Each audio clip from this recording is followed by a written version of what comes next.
Good morning each and everyone. हम पढ़ रहे थे profit and gains from business profession. इसके 3 लेक्चर हमारे हो चुके थे, ये चौथा लेक्चर है। चौथा लेक्चर एक नए टॉपिक से स्टार्ट होगा, तो आप डायरेक्टली चौथा लेक्चर भी देखेंगे तो समझ में आएगा, बट पीछे के 3 लेक्चर भी इंपॉर्टेंट है, जिसके 1.5 लेक्चर में हमने इनकम की बात करी है और 1.5 लेक्चर में हमने एक्सपेंसेस एक्सप्रेसली अलाउड की बात करी है। तो यही मैं इस तरीके से समझाता हूँ कि चौथा लेक्चर आपको अच्छे से समझ में आए, 3 फिर आप बाद में देखते रहना। इसमें हम क्या पढ़ रहे हैं? Profit and gains from business and profession. Business से होने वाली इनकम को हम कैलकुलेट करना चाहते हैं। बिजनेस से होने वाली इनकम नहीं, बिजनेस से होने वाला प्रॉफिट। ये तो बहुत इलॉजिकल होगा ना कि मैंने 10 लाख रुपए की सेल करी तो 10 लाख रुपए मेरी इनकम थोड़ी है। उस सेल को करने में जो भी मेरा खर्चा हुआ होगा वो माइनस करूंगा।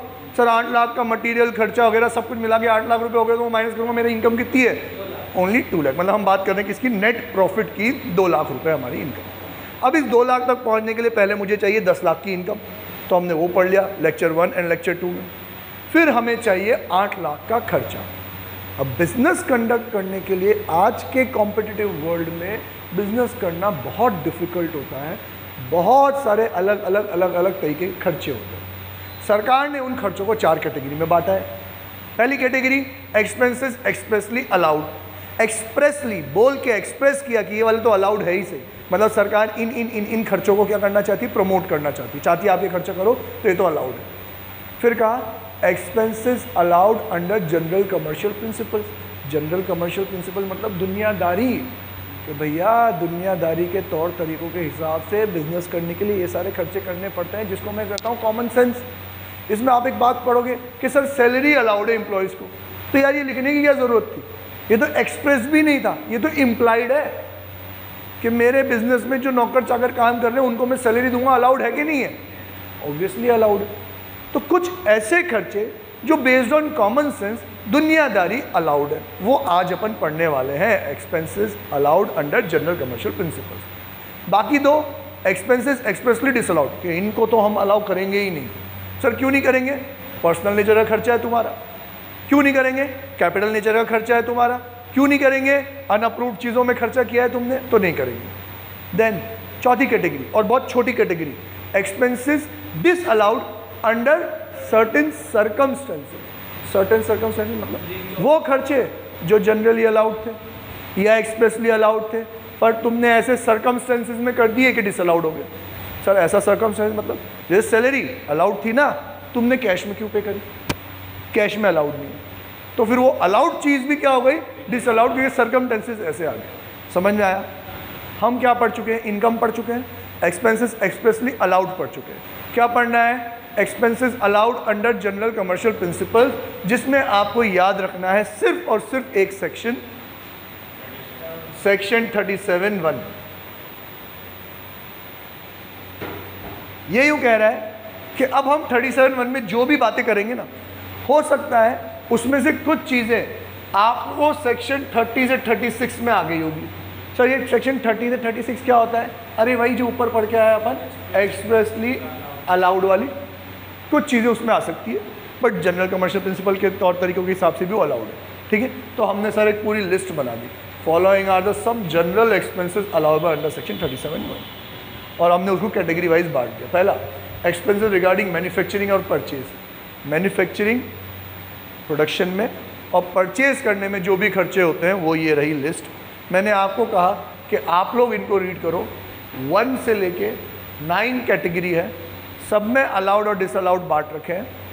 मैं सिर्फ रीड करूँगा, आप लोग मुझसे कहोगे कि सर ये वाला पॉइंट समझ में नहीं आया तो सर एक्सप्लेन करूँगा।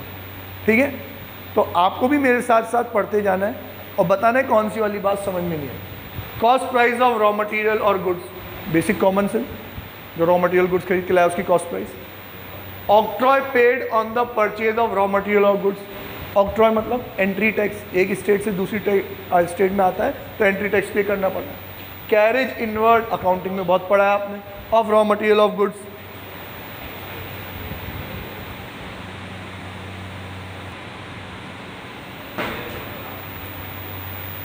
मुझे नहीं लगता मुझे एक्सप्लेन करने की ज़रूरत है। Paid for extraction of goods from mine और अदर पर्सन। ठीक है, माइंस में से गुड्स एक्सट्रैक्ट करने का खर्चा। Wages for manufacturing of goods, brokerage paid, commission paid for purchasing of raw material और गुड्स। डीमरेज पेड, ये बहुत सारे बच्चे मुझसे पूछते हैं सर ये क्या भला है। Demurrage paid to railway for getting late deliveries from railway station. उन्होंने खुद ने ही एक्सप्लेन कर दिया कि यार रेलवे में आपने गुड्स मंगाया, आपका गुड्स आ गया रेलवे स्टेशन पे, उन्होंने बोल दिया ले जाओ, आप तो कह रहे हो यार मेरे गोडाउन में तो जगह है ही नहीं, अभी रुक जा, जगह के होने दे फिर लेके जाएंगे। तो आपने हाँ भाई मैं वही बोल रहा हूँ मेरे भाई, 4 दिन बाद माल उठाया तो 4 दिन की क्या लगेगी पेनल्टी, वो भी आपके लिए क्या है खर्चा है। Non recovery of advance given to the suppliers of good, पैसा डूब गया आपका, ये भी खर्चा है आपका, होता रहता है बिजनेस में। Forfeiture of advance amount for not taking delivery of goods, है ना, वही कि भाई साहब आपका माल तैयार है उठा लो, हमने नहीं उठाया रहने दो, तो उसने एडवांस जो दे रखा था वो नहीं दिया, वो भी क्या है आपके लिए खर्चा। Expenses incurred for manufacturing and processing of goods, manufacturing expenses इसको कौन बोलते हैं, सब अलाउड है, ठीक है। डिसअलाउड क्या है सर फिर?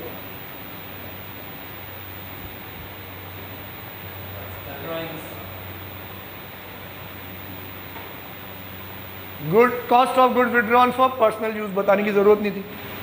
Cost of goods given as charity, business and profession में कोई दान धर्म अलाउड नहीं है, दान धर्म अलाउड नहीं है, पॉलिटिकल पार्टी को पैसा दोगे अलाउड नहीं है, इनकम टैक्स डिपार्टमेंट को चवन्नी दोगे अलाउड नहीं है, ठीक है, डिपार्टमेंट बोल रहा हूँ, इनकम टैक्स डिपार्टमेंट को चवन्नी दोगे अलाउड नहीं है। लेकिन इनकम टैक्स डिपार्टमेंट से लड़ने के लिए कंसल्टेंट को लाखों की फीस दोगे वो अलाउड, समझ में आया? Okay. Cost of goods used in the manufacturing of capital asset, for example use of timber by timber merchant in the manufacture of furniture for the shop। ये तो अपन अकाउंटिंग में भी पढ़ चुके हैं जनरल एंट्रीज वगैरह में कि हम हमारा ही गुड्स असेट में यूज कर लेते हैं, तो सर ये तो कैपिटलाइज हो गया, आपका खर्चा कहाँ बचा, है ना, very good. Asset account debit to purchase और टू वेजेस भी करते थे, याद है, ठीक है, ओके। नाउ वो तो कौन सा था, परचेज और मैन्युफैक्चरिंग से कैटेगरी से रिलेटेड। अगला है सेलिंग एंड डिस्ट्रीब्यूशन, कमीशन और brokerage paid for securing orders, order secure करने के लिए। Salary, daily allowance, travelling expense, other expense of sales representative, sales representative पे जो भी अपन खर्चा करते हैं। Royalty payable on the basis of sales of the use of trademark, patent and copyright, hope समझते होंगे आप लोग, ठीक है। एग्जाम्पल ले लेता हूँ, पब्लिशिंग हाउस ने ऑथर को जितनी बुक्स बिकेगी उसके ऊपर रॉयल्टी पे करी, तो क्या है हमारे लिए खर्चा, है ना। Next, expenses for packing of goods, carriage outward and railway freight, cash discount for making payment earlier, जो हम डिस्काउंट देते हैं वो भी हमारे लिए क्या है खर्चा ही तो है। compensation paid on supply of defective goods or goods of inferior quality, माथे आ गया कोई, ये क्या दिया आपने तो मेरे को उसको कंपनसेट करना पड़ा, ठीक है, तो ये भी क्या है अलाउड है। compensation paid for but termination of agency of agent, agent काम नहीं कर रहा था, मैंने एजेंसी टर्मिनेट कर दी, अब एजेंसी मैंने टर्मिनेट करी तो मुझे कंपनसेशन देना पड़ेगा, वो भी क्या है अलाउड।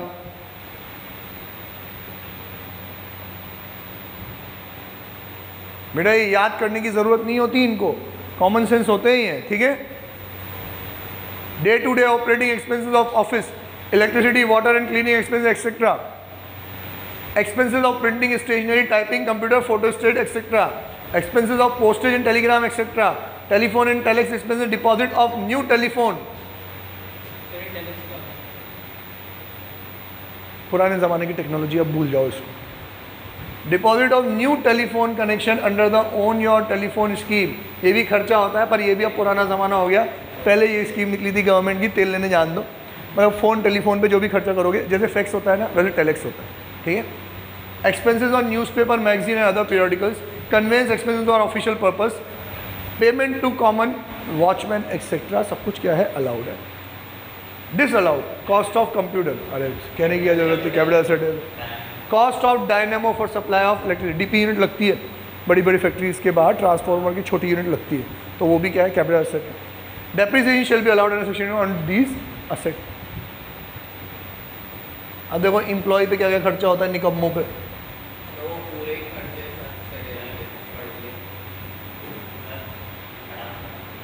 फटाफट फटाफट कर रहा हूँ, सिर्फ मैं रीड कर लूँ, आपको कुछ भी एक्सप्लेन नहीं करूँ। Salary, bonus, commission, other allowance to employees, expenses on amenities मतलब facilities to employees, for example revenue expenditure on the medical facility और reimbursement of medical expenses. Salary वाला चैप्टर आप लोगों ने पढ़ रखा है, तो तो सारी चीज़ें मेरे लिए तो क्या है, खर्चा है। भले ही आपके लिए अलाउड हो, डिसअलाउड हो, टैक्सेबल हो, नॉन टैक्सेबल हो, मेरे लिए तो सारी चीज़ें क्या है, खर्चा है। Next, expense incurred on training and refresher courses of employee, expense incurred for the welfare of the employees, payment towards employee recognise provident fund और अप्रूव्ड सुपर एन्यूएशन फंड, सारी चीज़ें अप्रूव्ड पे खर्चा है, अलाउड है, अनअप्रूव्ड पे allowed नहीं है। Salary for the period of authorise leave, paid leave जिसको अपन बोलते हैं, compensation paid under the workman compensation act, मतलब मान लो मनीष का हाथ मशीन में आ गया तो कंपनी ने देना पड़ेगा उसको 10 रुपये, ठीक है, तो वो भी क्या है, allowed. Compensation paid to an employee for termination of services provided, सब termination is in the interest of the business. मैं पढ़ा रहा था, धीरे धीरे बच्चे कम हो रहे थे, 26 ने मेरे को निकाल दिया, मेरे को 50 रुपये दिए उन्होंने निकालने के, तो भी उनके लिए क्या है, खर्चा है। Life insurance premium on the policy taken of the life of an employee provided the profit of the business likely to be decreased on the death of such employee, ठीक है, की मैन हो गया भाई, ठीक है। Pension, gratuity, encashment for earn leave, ठीक है, इनके भी अप्रूव्ड फंड में पैसा जमा करा रहे हो तो भी अलाउड है, ठीक है। Expenditure on holiday homes maintained by the SSC for the use of the employee, Reliance का गोवा में हॉलीडे होम, रिलायंस के कोई भी एम्प्लॉय गोवा जाए तो उसको 2 रुपये के टोकन मनी में रूम मिल जाता है वहाँ पे, ठीक है। तो रिलायंस उस हॉलीडे होम पे जो खर्च कर रहा है वो भी क्या है, अलाउड है, एम्प्लॉय वेलफेयर का पार्ट माना जाता है, ठीक है। मैंने भी शब्बीर सर से बोला है कि ऐसा कोई हॉलीडे होम वो खरीदें।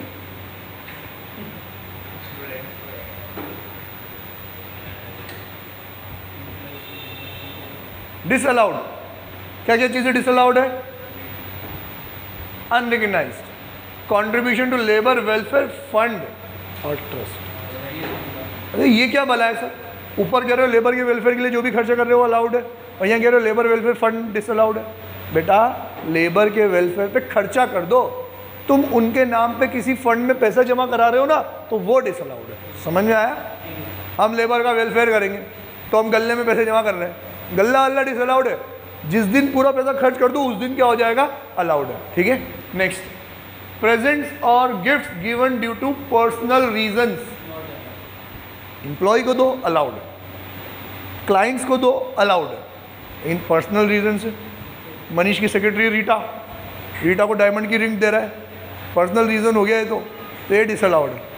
सारे मोहल्ले में डायमंड की रिंग दे रहा है, मतलब सबको दे रहा है तो फिर अलाउड है। मतलब आपसे मनीष रीटा को देना है तो सबको देगा, ठीक है, रीटा के भले में सबका भला हो। देन ये हमने पढ़ रखा है वॉलंटरी डायमंड स्कीम में 5 इक्वल इंस्टॉलमेंट में अलाउड होता है।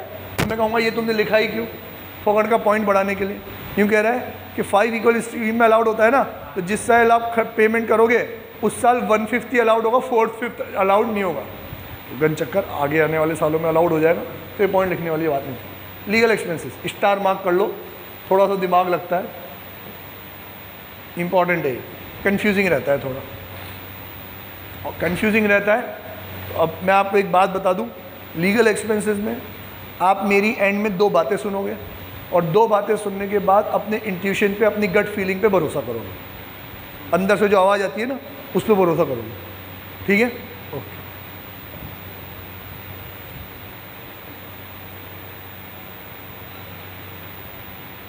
Legal expenses incurred in respect of recovery of debt, allowed.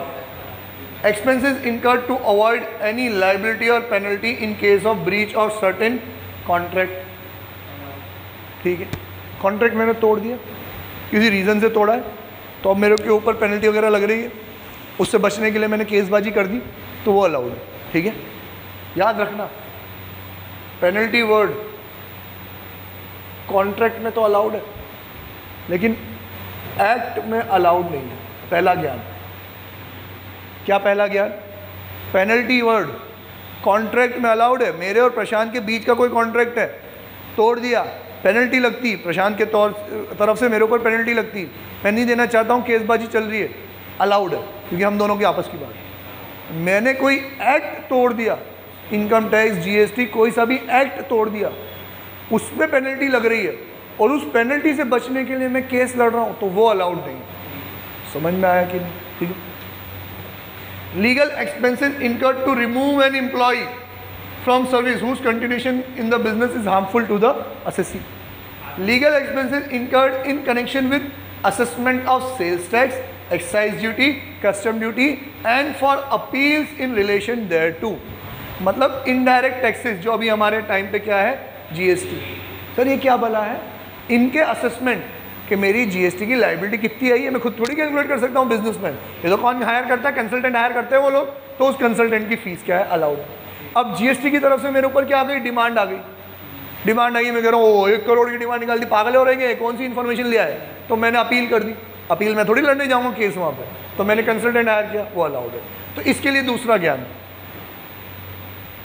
Departments में अपील्स केसबाजी करने में जो भी खर्चा होता है ना, वो सारी चीज़ें क्या है, अलाउड। समझ में आया। इवन इनकम टैक्स में, अभी तो इनडायरेक्ट की बात हो रही है, आगे इनकम टैक्स में भी ये बातें क्या हो जाएगी, अलाउड है। इसीलिए मैंने बोला इनकम टैक्स डिपार्टमेंट को चवन्नी भी दोगे तो अलाउड नहीं है, लेकिन डिपार्टमेंट से लड़ने के लिए वकील को, कंसल्टेंट को पैसे दोगे तो वो अलाउड है। लेकिन इन डिपार्टमेंट्स की तरफ से पेनल्टी इम्पोज हुई है और पेनल्टी से बचने के लिए अपील वगैरह कर रहे हो, केसबाजी कर रहे हो, तो वो अलाउड है। ठीक है, समझ गए कि नहीं समझे। आपके अगेंस्ट में डिमांड आई है वो अलग बात, डिमांड वैलिड है, अब पेनल्टी आई है उसके ऊपर प्रॉब्लम है, तो फिर वो अलाउड नहीं है। ठीक है,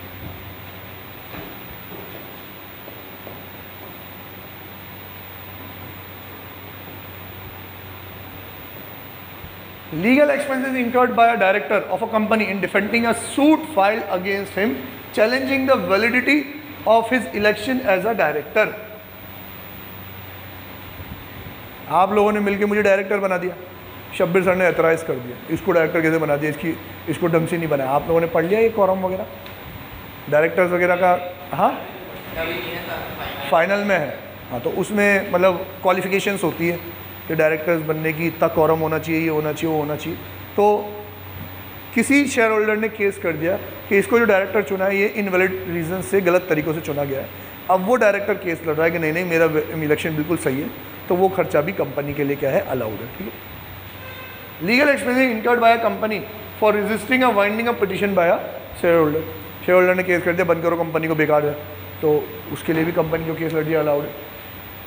legal expense incurred to civil case, fight civil cases related to business. Business से रिलेटेड कोई सिविल केस हो गया तो वो भी क्या है, अलाउड है। क्रिमिनल केस अलाउड नहीं है, डायरेक्टर ने चाकू मार दिया तो वो अलाउड नहीं है। ठीक है। Legal expenses incurred for defending the title of the business to business asset. Defending the title to the business asset मतलब कंपनी की कोई प्रॉपर्टी थी, उसके ऊपर कब्जा हो गया या उसके ऊपर केस हो गया कि प्रॉपर्टी हमारी है, अब उसको अपना बनाए रखने के लिए वो लोग खर्चा कर रहे हैं, तो वो क्या है, अलाउड है। लेकिन इसमें भी अब एक रूल तो होगा ही सी, मैंने खरीदी है, डिस्प्यूटेड प्रॉपर्टी है, टाइटल अपने नाम पे करने में जो खर्चा हो रहा है वो तो अलाउड है। लेकिन एक बार मेरे नाम हो गई, उसके बाद 50 बार डिस्प्यूट अराइज होता रहे, अब जो मैं खर्चा कर रहा हूँ वो तो क्या है, रेवेन्यू एक्सपेंडिचर। ठीक है। कैपिटलाइज कौन सा होता है, जो आपके टाइटल को बेटर बनाता हो, वो जो आपके टाइटल को मेंटेन कर रहा हो वो कैपिटलाइज नहीं होगा, वो रेवेन्यू एक्सपेंडिचर है। ठीक है। Legal expense incurred in connection with the suit file against the third party to prevent the misuse of the trademark. और नाइकी वालों का जो जितने भी ट्रेडमार्क होते हैं ना, एडिडास के, अबीबास और जो दुनिया भर के जितने भी उनके ट्रेडमार्क का मिसयूज़ होता है, और वो लोग उनके ऊपर केस करें तो केस करने के सारे खर्चे क्या है, अलाउड है। समझ में आया? शेयर होल्डर भी डायरेक्टर, हाँ,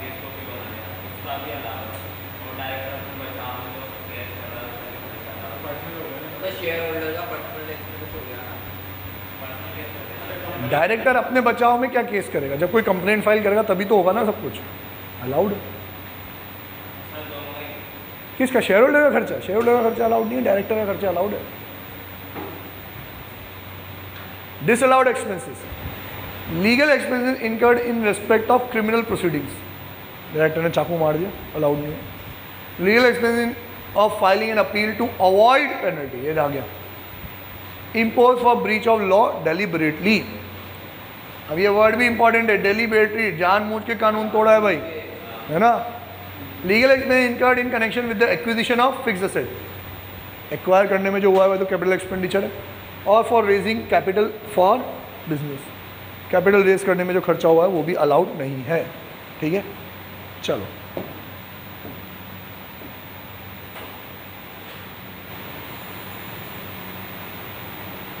एक्सपेंसेस ऑन एडवर्टीजमेंट, मैं 1 मिनट दे रहा हूँ, रीड करो और मुझसे पूछो जो बात समझ में नहीं आ रही हो।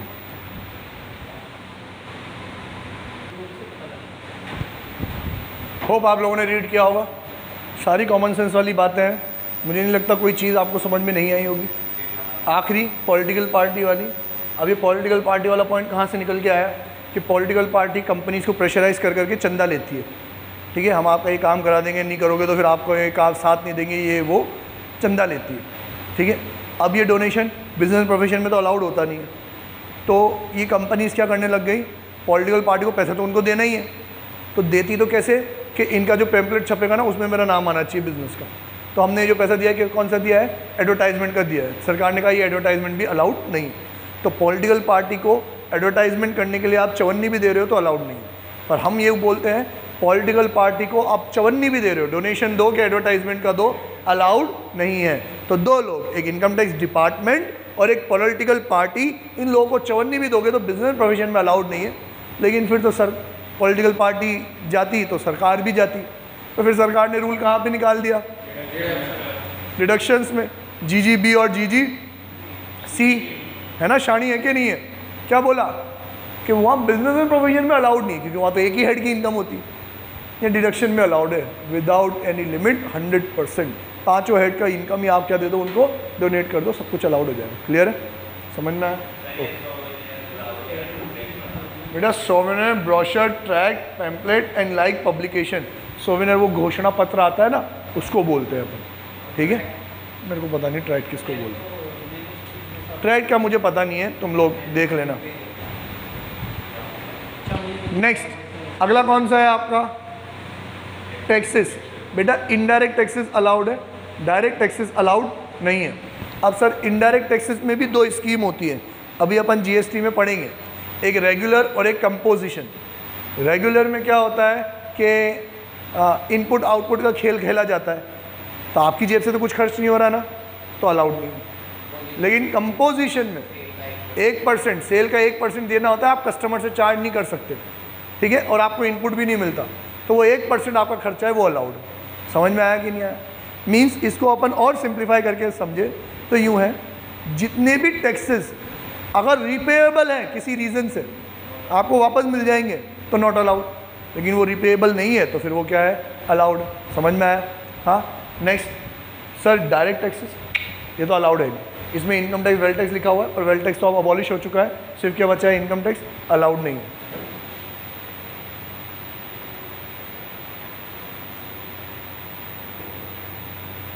Expenses on income tax proceeding सारे अलाउड, इनकम टैक्स की प्रोसीडिंग्स के पैसे अलाउड है, अपील के, असेसमेंट के, ये सारे खर्चे अलाउड है वकीलों के, पढ़ लेना आप लोग। Other expenses, allowable expenses, expenditure incurred in respect of issue of debentures और for raising loan such as stamp duty, registration fees, brokerage, सब कुछ अलाउड है। Interest and other expense included in the installments of asset purchase under hire purchase agreement, hire purchase agreement के interest और other expenses। पढ़ लिया कि आपको hire purchase है क्या आईपीसीसी में? पढ़ लिया ना आप लोगों ने, तो आपको तो अकाउंटिंग में ही सिखा दिया होगा कि इतना एक्सपेंस और इतना तो रिपेमेंट है, तो जो एक्सपेंस वाला पार्ट है वो क्या है, अलाउड है। Contribution on membership fees payable compulsorily for the business or profession such as membership fees or contribution to Chamber of Commerce, व्यापार समिति। अगर बिजनेस करने के लिए वहाँ पे मेंबरशिप लेना ज़रूरी है तो फिर वो खर्चा अलाउड। जैसे मुझे अगर सीए की प्रैक्टिस करना है तो मेंबरशिप लेना ज़रूरी है, तो मेंबरशिप लेने के लिए मेंबरशिप फ़ीस पे करना ज़रूरी है, तो वो अलाउड है। फिर प्रैक्टिस करनी है तो सीओपी की फ़ीस पे करना भी ज़रूरी है, तो वो भी मेरे लिए क्या है, अलाउड है, बिजनेस का खर्चा। एक्सपेंसेस ऑन दिवाली, मुहूर्त on other occasion but excluding personal gift. कोई चीज़ सेलिब्रेट कर रहे हो आप, हर बिजनेस एम्प्लॉय वेलफेयर के नाम पे हर इवेंट को अच्छे से सेलिब्रेट करता है, डेकोरेशन करता है, छोटी मोटी पार्टी करता है, और वो अवार्ड्स वगैरह रख लेते हैं, तो वो सारे अलाउड है, ठीक है। लेकिन पर्सनल गिफ्ट वापस से दिवाली पे सबको तो दी मिठाई का डब्बा और रीटा को दी अंगूठी, तो वो अलाउड नहीं है, ठीक है। बड़ा खुश हो रहा है तू। The whole of the expense incurred in maintenance of guest house, guest house maintain करने में जो खर्चा होता है वो अलाउड होता है। Disallowed expenses, interest on loan taken for personal use और for non trading activities, loan लिया है बिजनेस के नाम पे बिजनेस की फाइल में लोन तो लिया है, लेकिन ये जो लोन है ये आपने यूज़ कर लिया बेटी की शादी में, तो अब उसके ऊपर जो इंटरेस्ट है वो अलाउड नहीं है। ठीक है, नेक्स्ट।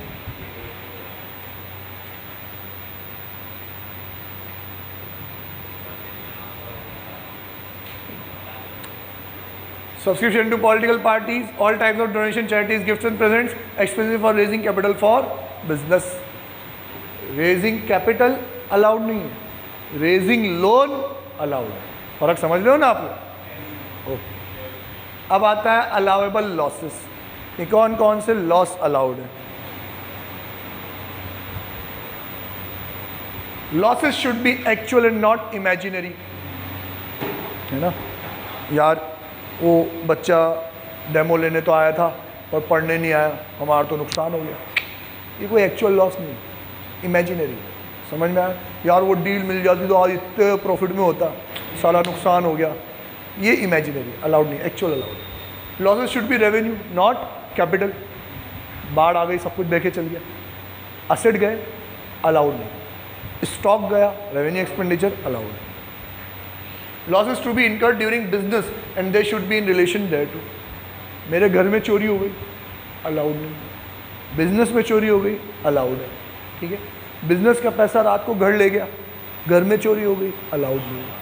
बिजनेस का पैसा यहीं बिजनेस में रख के गया ऑफिस में, यहाँ चोरी हो गई, अलाउड है। ठीक है, there should not be any express और इम्प्लाइड रेस्ट्रिक्शन। एक्ट में उस नुकसान के लिए कोई एक्सप्रेस रेस्ट्रिक्शन नहीं होनी चाहिए। ठीक है, अब सर ऐसे फिर कौन कौन से लॉस होते हैं जो अलाउड होते हैं? ये तो क्राइटेरिया है, इन क्राइटेरिया के बेसिस पे कुछ एग्जाम्पल्स नीचे लिख रखे हैं। दीज आर कंडीशंस और these are their examples. Embezzlement of goods by the employees, हेरा फेरी करना, चोरी करना। ठीक है, loss of stock due to fire, natural calamity और negligence of employees, loss of stock, सारी चीज़ें नहीं, रेवेन्यू एक्सपेंडिचर अलाउड है। लॉस ड्यू टू थेफ्ट और burglary, theft of cash from cash box after business hours is also an administrable loss as some cash in hand is necessary for the next day of business. Business के गले में से कोई पैसा चुरा के ले गया, वो भी अलाउड है। Loss due to breach of contract regarding delivery of goods by any of the two parties, contract टूट गया डिलीवरी का तो वो अलाउड है। Loss of stock in trade और फिनिश गुड्स इन ट्रांजिट, रास्ते में टूट फूट हो गई, अलाउड है। Loss due to non realisation of amount advance to the supplier for supply of goods, allowed है। Loss due to guarantee given regarding any other person according to the business tradition, allowed है। कुछ business traditions में आपको एक से दूसरे businessman की guarantee देनी पड़ती है। अगर आपने वो गारंटी दी है और सामने वाले ने अपना पैसा नहीं चुकाया, आपको चुकाना पड़ गया, तो वो लॉस भी क्या है, अलाउड है। ठीक है, क्लियर? एक्सपेंसेस एक्सप्रेसली डिसअलाउ, कौन कौन से हो गए हमारे? सर एक्सपेंसेस एक्सप्रेसली अलाउड हो गया, अंडर जनरल कमर्शियल प्रिंसिपल हो गया। अब क्या बाकी रह गया आपका? Expressly disallow. इसको अपन अगले वीडियो में कवर करते हैं, इस वीडियो को मैं स्टॉप करता हूँ। आज के लिए इतना ही, फिर मिलते हैं अपन, तब तक के लिए बाय, टाटा सी यू।